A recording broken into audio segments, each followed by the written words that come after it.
buenas tardes con todos y todas. En esta oportunidad, como parte de los videos que produce la plataforma HG de Divulgación Histórica, nos encontramos con el historiador Jorge Luis Locio. Él es historiador por la Pontificia Universidad Católica del Perú y ha realizado estudios de posgrado en la Universidad de Manchester. Actualmente es profesor principal en la Universidad Católica, director del Instituto Ribagüero y se ha especializado en la investigación de rubros vinculados a la historia de la salud, la historia de la ciencia y las políticas públicas para ambos casos ya mencionados. Muy recientemente ha publicado un libro titulado Pandemias y Salud Pública, Historias de Cuarentena y Vacunaciones como parte del proyecto Bicentenario. Muchas gracias, doctor Locio. Encantado de conversar contigo, Jorge, y gracias por conversar con nosotros. No, al contrario, muchas gracias por la oportunidad, por la invitación. Quisiera comenzar abordando un poco la situación en la que nos encontramos en el presente a raíz de algunas políticas que se han diseñado desde el Estado para acercar el conocimiento que se tiene sobre la enfermedad del coronavirus, y sobre todo con algo que tú señalas en tu libro que acabas de publicar, y es que una de las fallas más importantes que ha habido desde el Estado para manejar la pandemia es la falta de una comunicación adecuada de un conocimiento muy especializado, reservado a los conocedores de temas de salud y de políticas públicas. Especialmente una deficiencia que tenemos para la educación, y como se ha comprobado el programa, por ejemplo, Aprendo en Casa, que no ha funcionado como ha debido, y quizás esto pueda tener unas implicancias interesantes o dignas de estudiar respecto a esta divulgación científica para un público más amplio. ¿Crees que a raíz de las circunstancias actuales va a haber una proliferación de investigaciones en temas de salud y de higiene? Y también, ¿crees que eventualmente se pueda solucionar este problema que tenemos respecto a la divulgación científica? A ver, yo te diría lo siguiente. Creo que en algún contexto de la pandemia, en algún momento, y de hecho un poco hasta ahora en cierto sentido, apareció mucho mayor interés por conocer de la historia de la salud, por conocer de cómo funciona la ciencia. Empezó a haber una presión mayor de la opinión pública. Incluso algunas líderes de opinión empezaron a argumentar, y lo cual es cierto, que el Perú necesitaba invertir más en ciencia y en tecnología. Sí he notado en una mayor demanda, al menos mientras está durando la pandemia, de la sociedad y de la prensa en general, por conocer de la historia de la salud, por conocer del sistema de salud, por conocer de las limitaciones que estamos teniendo para confrontar la pandemia. Y en una mirada amplia de lo que es salud y lo que es virus y los aspectos culturales y de divulgación. Sin embargo, esa demanda y ese interés actual en el contexto de pandemia, no sé si durará más allá de la pandemia. Porque, por ejemplo, algo que parecía muy positivo, o digamos, dentro de todo lo negativo, un legado que podía parecer positivo de la pandemia, era una revaloración de la ciencia. Sin embargo, hemos visto que en la campaña electoral, el liderazgo político casi que no ha mencionado el tema de la ciencia, casi que no ha mencionado o no le ha dado prioridad al tema de la pandemia, tal vez casi tal vez lo contrario, ¿no? Se han hecho muchos mítines, ha habido aglomeración de gente impulsada por los mismos líderes políticos. Entonces, yo diría que es cierto que durante la pandemia ha habido mucha demanda de información, mucho afán por conocer sobre la historia de la salud, sobre la situación de la salud pública en el Perú actual y había una revaloración de la ciencia, al menos en el contexto de pandemia. No sé si eso durará más allá de la pandemia. Yo creo que no estoy muy seguro y ya estoy pensando más que no, porque ya viendo los debates políticos, pareciera que eso va a durar hasta que dure la pandemia. Es interesante que señales esto último respecto a que probablemente no se vaya a sostener en el tiempo, porque hace unos días el Congreso ha aprobado nombrar una comisión que vea, me parece, los efectos de el dióxido de cloro para curar eh, el COVID, ¿no? Y es curioso porque la OMS ya ha dicho en reiteradas ocasiones que, pues, el método más efectivo para combatir el virus es la vacunación, ¿no? Sí, el Perú tiene un sistema de creencias o de saberes muy diverso. O sea, o sea, tenemos como varias herencias, dentro de las cuales está presente la cultura científica, la información científica, pero no es la única. Y eso es algo histórico y que se mantiene hasta la actualidad. Entonces, tú en el Perú, para explicar fenómenos de salud, puedes ver una diversidad de explicaciones, de cosmovisiones, que incluso se ven en el lenguaje. Por ejemplo, en el quechua, cuando se habla de la enfermedad, tú en castellano, y eso es herencia occidental, se puede hablar de erradicar la enfermedad. De hecho, hay enfermedades que se han erradicado. En quechua, por ejemplo, nunca hablan de erradicar la enfermedad, porque no hay la lógica que la enfermedad se erradique. Es la lógica, se habla más bien de alejar la enfermedad. O sea, la enfermedad es parte de nuestra vida, es parte del medio ambiente, los virus existen, y tú no los erradicas, simplemente los alejas individualmente del cuerpo o los alejas colectivamente de un pueblo a otro. Hay también las herencias amazónicas en salud, donde también hay otra forma de entender la salud. Porque, por ejemplo, una recomendación de los médicos es que si hay un paciente con COVID, hay que aislarlo, ¿no? Entonces la familia tiene que mantenerse como una distancia prudente, alejarse porque se puede contagiar. Pero en el mundo amazónico, cuando una persona está enferma y especialmente cuando está grave, es como que el alma se está yendo y más bien hay que acercarse para evitar que se vaya. Además, hay toda una cultura, si se quiere, o saberes o creencias informadas por redes sociales o por opiniones personales sin validez científica. Entonces es un escenario muy diverso donde la ciencia occidental ocupa un espacio, pero que no es el único. Entonces, esa diversidad se mantiene y se ha visto durante la COVID. Y ahí está tal vez el valor del trabajo de los comunicadores científicos, que creo que es algo que hay que impulsar más en Perú. Quisiera rescatar una de las apreciaciones que has realizado respecto a las circunstancias que tienen que darse cuando una persona enferma y las disposiciones que deben darse también para controlar la enfermedad. Y es que una de tus reflexiones que planteas en la parte del coronavirus, del texto que acabas de publicar, es que las medidas de aislamiento y de cuarentena históricamente significan una ruptura respecto a todas las experiencias pasadas, ya que poner y acuartelar y aislar millones de personas cuando históricamente esto había dado como un fenómeno restringido a espacios limitados, como pueblos, o incluso formar cordones sanitarios en comunidades un poco más amplias, o los mismos puertos para contener la enfermedad, era algo mucho más corriente y ampliamente aceptado por diferentes instituciones sanitarias a nivel mundial. Pero ahora tenemos que, hemos visto que pues calles vacías, espacios vacíos, incluso es el tema del medio ambiente, ¿no? Que durante un momento China bajó sus emisiones porque no estaban produciendo al ritmo que generalmente manejan sus industrias. Y cómo esto, quisiera puntualizar un poco más la pregunta, marcar un paralelo con una enfermedad que tú señalas que para el caso peruano está poco estudiada, que es el tema de la gripe española, de carácter respiratorio, de fácil transmisión, muy similar a la COVID-19 en el presente.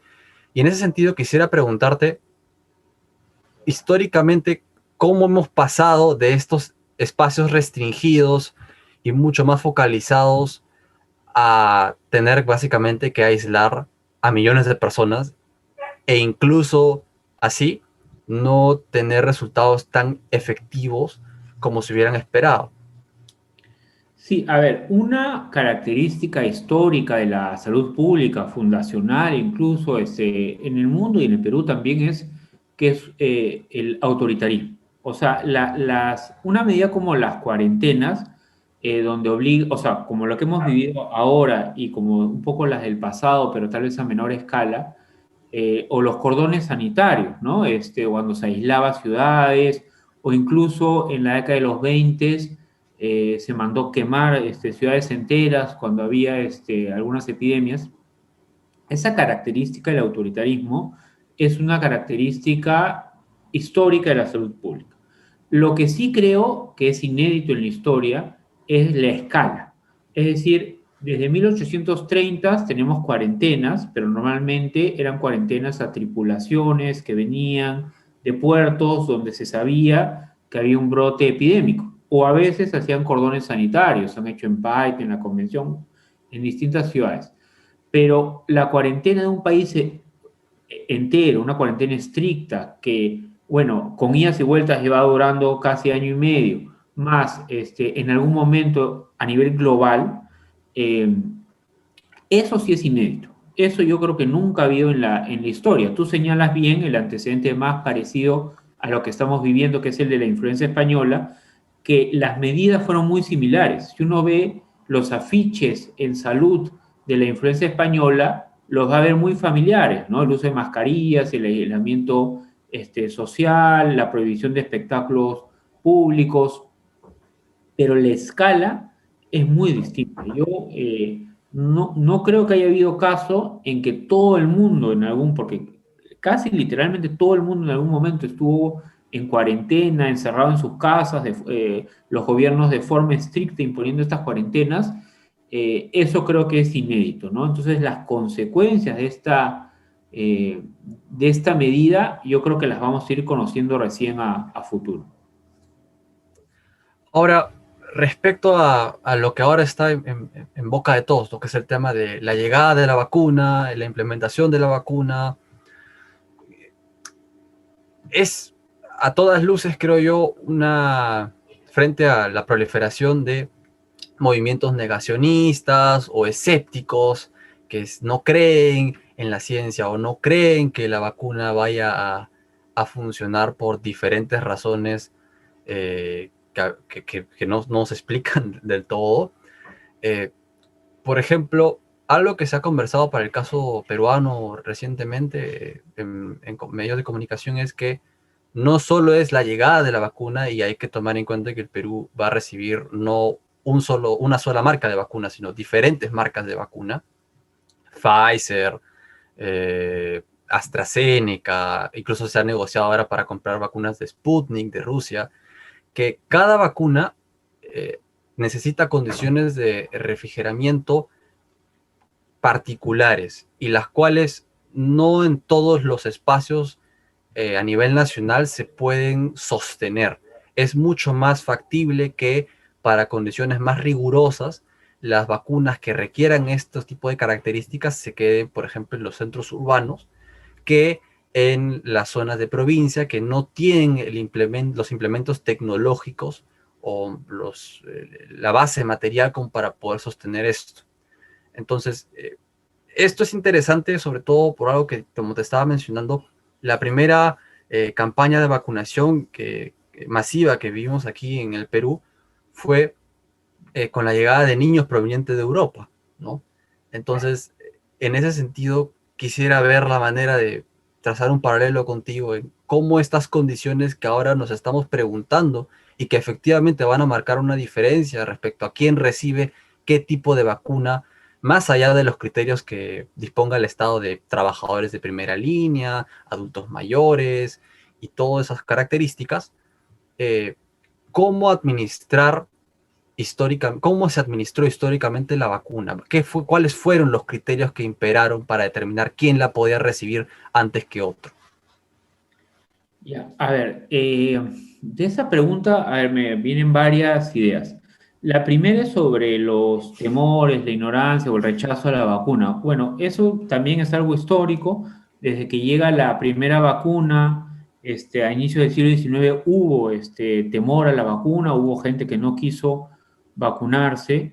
Los vacunadores en esta primera campaña que mencionas, que es contra la viruela, ¿no? La Real Expedición Filantrópica de la Vacuna, en algunos pueblos fueron rechazados, expulsados. Eh, los temores o las causas de esos temores han variado, pero hay tal vez una idea que sigue en estos 200 años. Una es la desconfianza al Estado, que en el caso nuestro, bueno, en parte se debe, como hemos visto para la vacuna, en estos escándalos políticos, en el vacunagate, en los cuestionamientos a los ensayos clínicos, todo eso alimenta esa desconfianza, a una desconfianza que ya existe hacia el Estado, ¿no? Luego hay otro problema, y es que en el Perú no hay necesariamente una cultura que valore la evidencia científica. Entonces se escuchan muchas voces diversas más allá de lo que te puedan decir los científicos. Entonces en las redes hay información que puede exagerar cuando ha habido algún problema con alguna vacuna, y eso se escucha tanto como lo que te pueda decir un científico. Eh, en cuanto a las condiciones materiales para hacerlo, sí, otro problema del Perú es el centralismo, es el hecho que las condiciones, la infraestructura sanitaria, la infraestructura de hospitales y demás es mucho mejor mientras más cerca estés a un centro urbano, mientras más cerca estés a una ciudad grande, ¿no? Es una realidad del Perú, ¿no? De hecho, cuando hubo la primera expedición de la vacuna, entre 1806, ¿no? 1820, también pasó algo parecido, ¿no? Es decir, en los poblados más alejados era más difícil llegar. En esa época la vacuna llegó de España al Perú utilizando niños, ¿no? Se inoculaba a los niños, se mantenía fresco el fluido, luego se extraía, niños huérfanos, y una vez en el Perú se formó una junta central para la conservación de la vacuna, pero la vacuna se extraía de persona a persona, de brazo a brazo, y eso ha mejorado mucho, ¿no? En estos 200 años, tal vez uno de los cambios más importantes en salud ha sido la presencia del Estado, que antes era muy débil. De hecho, la llegada de la vacuna y la formación de una junta para la conservación de la vacuna fue un paso importante para institucionalizar la salud pública. Luego se creó el Instituto Nacional de la Vacuna, el Instituto Nacional de Salud, el Ministerio de Salud. Entonces se ha ido institucionalizando la salud pública, se han creado más instituciones, más cargos, más recursos, y ahora hay una cadena de frío y una logística mucho mejor que antes, digamos. O sea, pero sigue siendo cierto lo que dices, que es un país igual muy centralizado, y con muchas mayores carencias a medida que te alejas de las capitales, ¿no? Ahora, yo creo que el tema central con las vacunas, o uno de los problemas centrales, parte de la primera pregunta, ¿no? Parte de la misma esencia. Es la necesidad de desarrollar una cultura científica, desarrollar una cultura que valore la evidencia científica por sobre las opiniones, por ejemplo.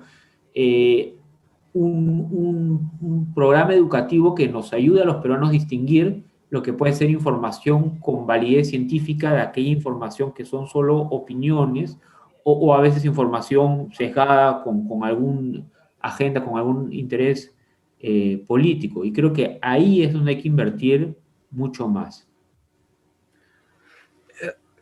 Quisiera mantenerme en la línea de la pregunta respecto a las vacunas y quizás profundizar un poco más en torno a uno de los temas más polémicos que ha suscitado eh, los esfuerzos del Estado para conseguir la vacuna, y ese es el tema de la distribución y la presencia de el ente privado, que inclusive fue sumamente sonado como parte de las promesas de campaña de algunos candidatos en estas elecciones presidenciales.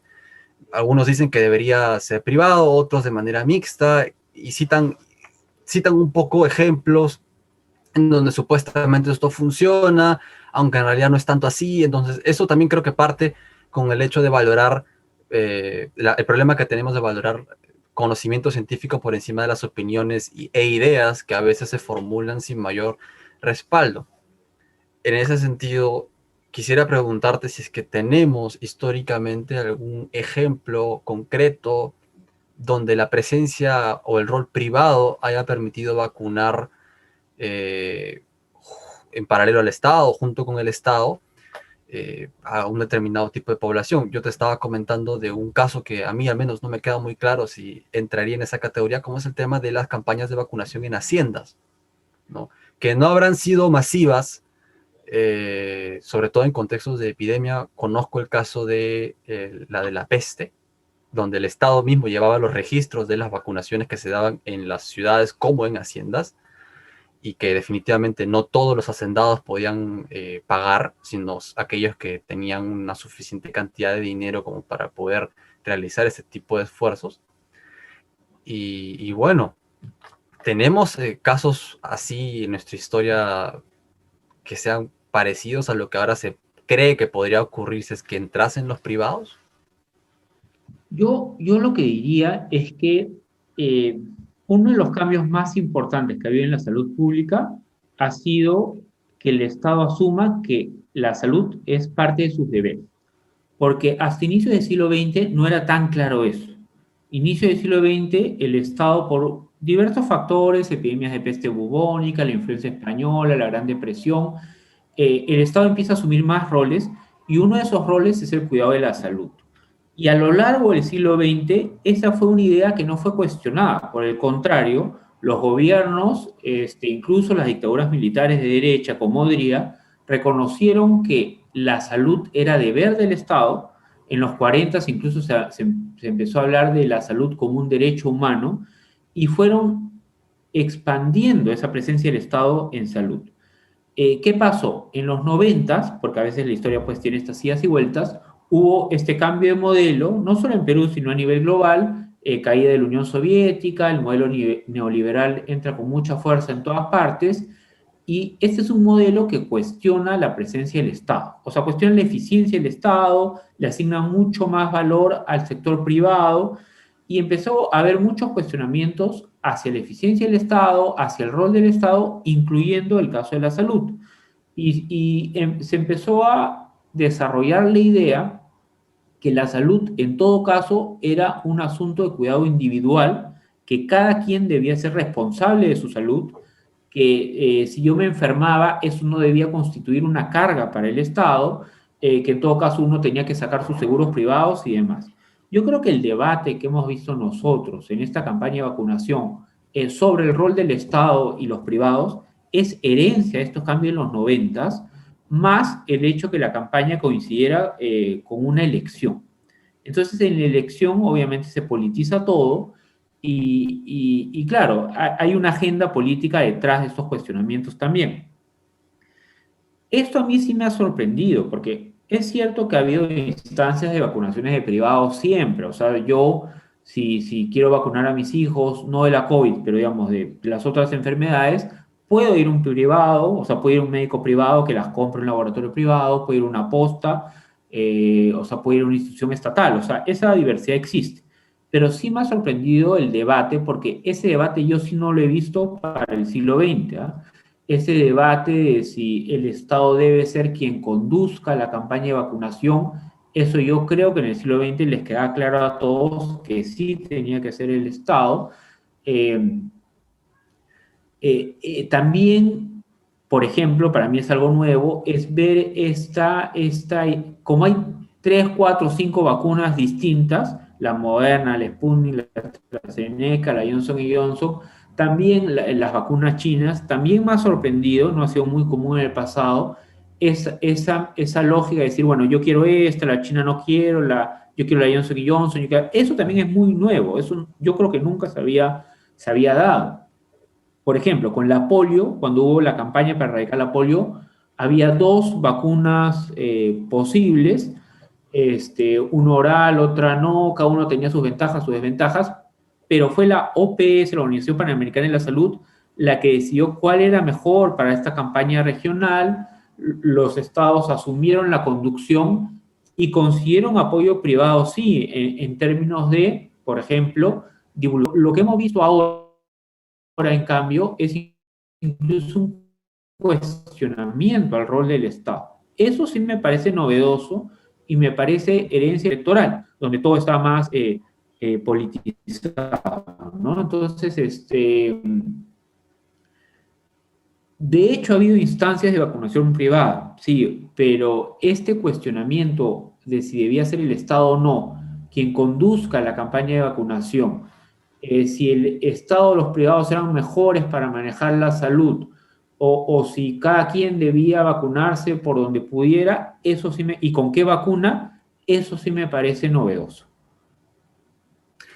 Es curioso que menciones esto último, Jorge, porque creo que mucho de lo que puede responder a este gran cuestionamiento que existe en torno al rol del Estado es definitivamente el acceso a la información que cada persona desde su casa, desde el espacio en el que está, con un teléfono o una laptop, entra a Internet y la cantidad de información que puede recibir y al mismo tiempo no seleccionar para discriminar aquellas que tengan un mayor respaldo y aquellas que no, es mucho mayor que en tiempos pasados. Por ejemplo, cuando se da un esfuerzo por tener trabajos o obras desde la misma academia médica, como por ejemplo este trabajo, la obra de los médicos en el progreso del Perú, es un libro de 1936 que se escribió con el propósito específico de divulgar, ¿no? A un mayor ámbito de gente, qué médicos habían aportado al avance de la sociedad peruana.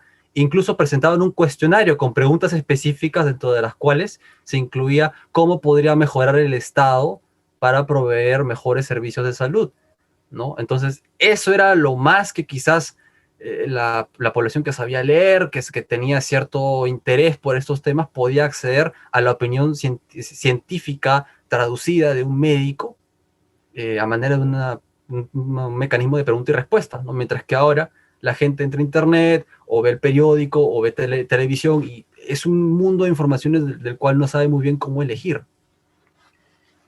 Sí, de hecho la Organización Mundial de la Salud señala y señaló durante la pandemia, pero lo viene señalando desde un poco antes, que junto a la pandemia se vio una infodemia, ¿no? Y lo decía en términos negativos porque efectivamente creo que ahora como nunca en la historia tenemos mucho acceso a información. Esto, o sea, ese nivel de acceso a información que tenemos hoy en día nunca lo hemos tenido antes en el pasado, absolutamente. Esa es una gran diferencia.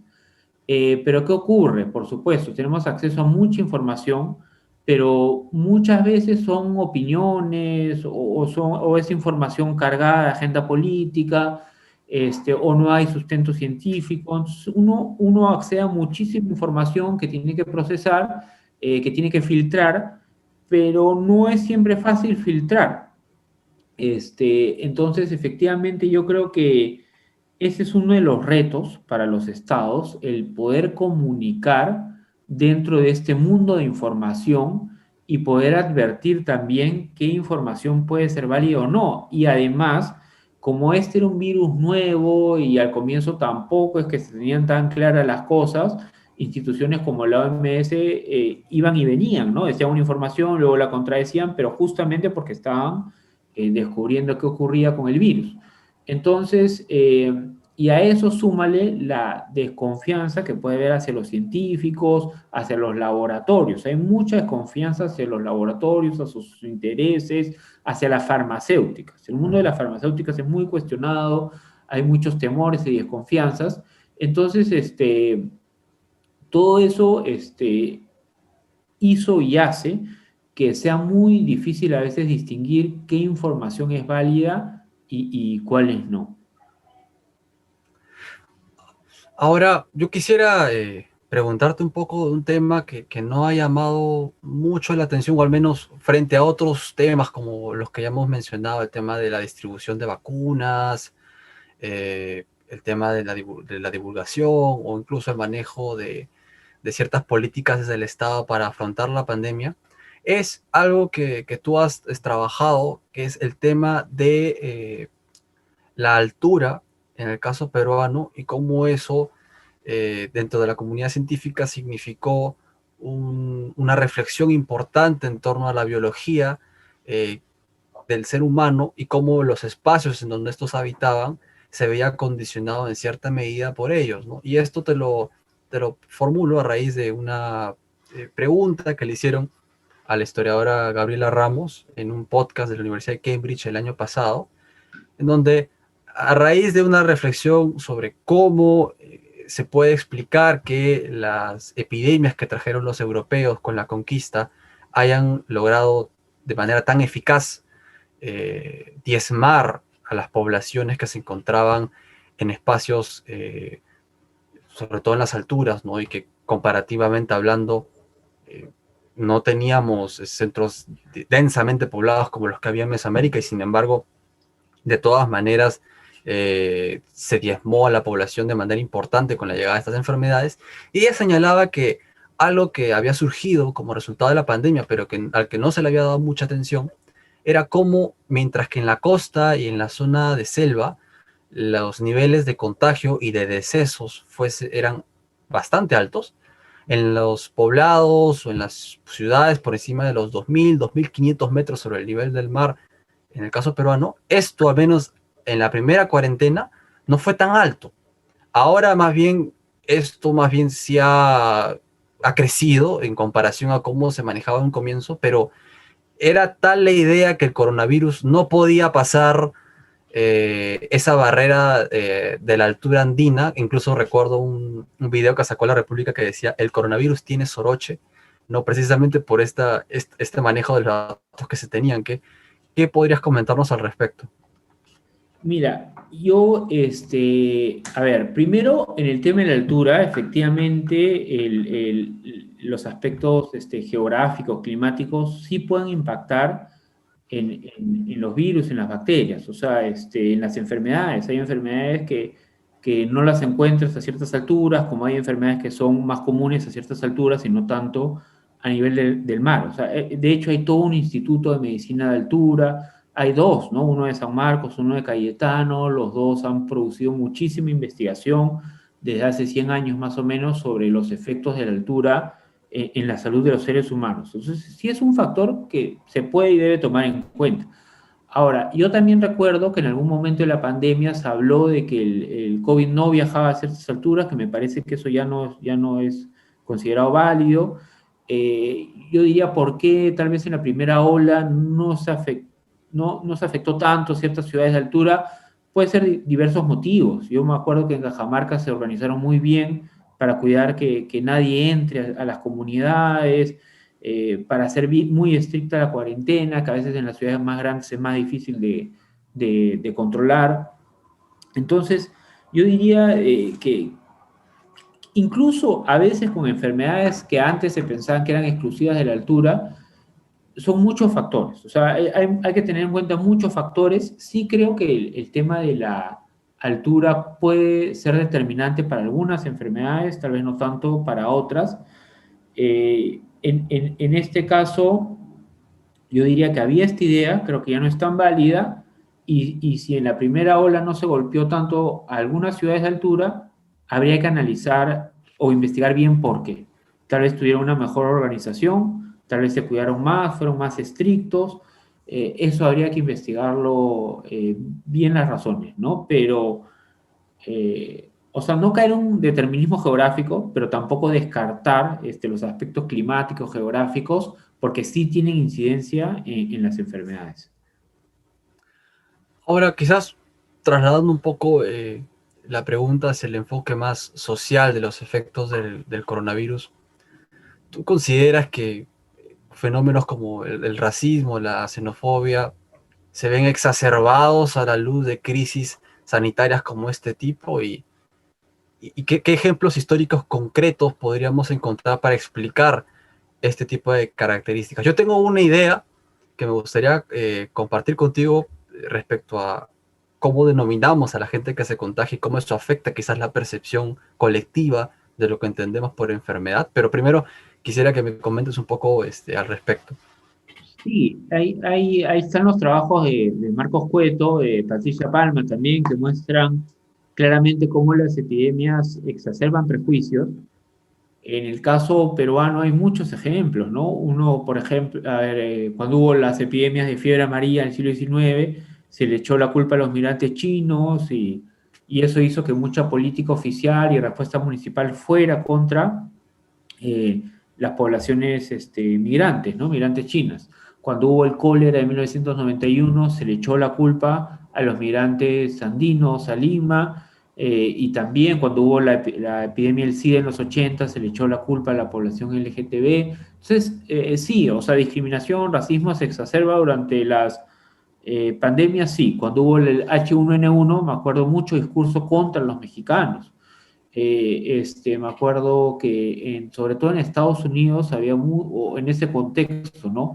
Surgió mucha propaganda en contra de los hábitos alimenticios de los mexicanos, que estas enfermedades salían de México por su falta de higiene. En el caso del SARS y ahora con la COVID, también mucho discurso contra la población asiática, contra China específicamente, cuestionando sus hábitos de higiene. Entonces, la respuesta es que claramente sí, son problemas que se exacerban. Y a nivel de historiadores, Marcos Cueto dice algo que me parece muy valioso, que las epidemias, las pandemias como que borran algunos filtros. Entonces, discursos que se matizan o son muy indirectos en contextos normales, en contextos de pandemia, se muestran con más claridad, ¿no? Entonces, es un buen momento para hacer estudios sociales porque puedes ver cuáles son esos temores, esos prejuicios étnicos, raciales, en momentos de pandemia se ven con mucha más claridad. Y si uno revisa la prensa, por ejemplo, cualquier diario en contexto de pandemia va a ver todos esos prejuicios exacerbados. Eso último que comentas me permite a mí dar pie a la idea que te quería comentar, y es que, por ejemplo, ahora que has mencionado la epidemia de fiebre amarilla que aquejó el Perú más o menos poco más de mediados del siglo XIX, revisando documentación para el caso de fiebre amarilla en lo que fue el puerto de Arica, 1868, que en su momento estaba a cargo de lo que era la prefectura de Moquegua, en la correspondencia de quien estaba a cargo de la Sociedad de Beneficencia de Arica, informaba al ministro de Justicia, Instrucción y Beneficencia, que era la autoridad, el ministerio que se encargaba de este tipo de cosas. Una de las cosas que señalaba era, bueno, que se había contenido la epidemia en Tacna porque la gente no salía mucho, los juzgados, las instituciones públicas estaban cerradas, y si bien había problemas porque la gente salía a celebrar y a tomar, y cuestión de costumbres, que por un tema de percepción también asociaba de manera discriminatoria con la población indígena, me llamó mucho la atención que cuando se refiriese a la gente infectada, no estuviese hablando de enfermos, no estuviese hablando de pacientes incluso, sino la denominación genérica para la gente que estaba contagiada era de apestados, que de por sí, creo yo, trae una carga negativa en el vocabulario sobre cómo definir, cómo categorizar a la persona que se enferma en un contexto de crisis sanitaria como esta. No sé qué ideas te puede traer esto a la mente. Sí, yo creo que el tema, por ejemplo, del lenguaje es sumamente ilustrativo y necesario de estudiar. En salud, por ejemplo, ¿no? Una medida que tomó la OMS para evitar más discriminación es que eh, prohibió o evita, digamos, que a las enfermedades se le pongan nombres que hagan referencia a un grupo étnico o a un país o ciudad de origen. Entonces, por ejemplo, cuando hubo la epidemia del ébola, la enfermedad del ébola, el ébola es un pueblo que está en el Congo y eso, por ejemplo, alimenta discriminación sobre África. Cuando apareció el H1N1, inicialmente los medios norteamericanos hablaban de la influenza mexicana y México protestó y la OMS prefirió el H1N1. O recordarás, por ejemplo, cómo Trump hablaba del Kung Flu y la OMS en cambio puso este nombre más neutro de COVID-19, ¿no? Que no hace referencia a ningún grupo o ninguna población. Eh, el uso de apestados o leprosos, por ejemplo, para referirse a cualquier persona que esté, o sea, a veces uno puede encontrar el uso de leprosos en el lenguaje en salud, no necesariamente para referirse a gente con lepra, puede usarse para referirse a gente con peste bubónica. O incluso también es interesante en las campañas de salud, muchas veces se usa un lenguaje militarizado y se habla de las enfermedades como enemigos a derrotar, se habla de las tecnologías médicas como las armas a utilizar, se habla de los vacunadores o en algún momento los rociadores de DT como los soldados en la campaña. Y la explicación es que había muchos médicos militares detrás también a veces de las campañas, pero efectivamente lo del lenguaje es bien valioso, o sea, es bien ilustrativo para entender esas concepciones en salud. Muchas gracias, Jorge. Para concluir, quizás retomar una idea que ya señalaste respecto a que muy probablemente estos esfuerzos por generar una mayor divulgación científica, una mayor concientización y revaloración del conocimiento científico a raíz de la pandemia probablemente no se vaya a sostener más allá de esta coyuntura de crisis.